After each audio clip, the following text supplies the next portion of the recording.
This is exactly how to get ChatGPT to roast your Instagram feed. So simply download and open the ChatGPT app, continue with your Google or Apple account.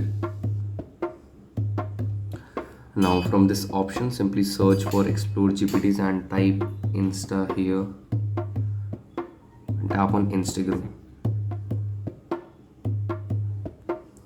Now get into the Instagram app and click a screenshot of your profile.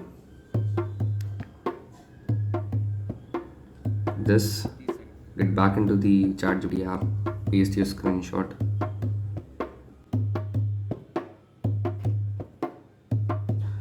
Now you just want to go and submit it, and here it is.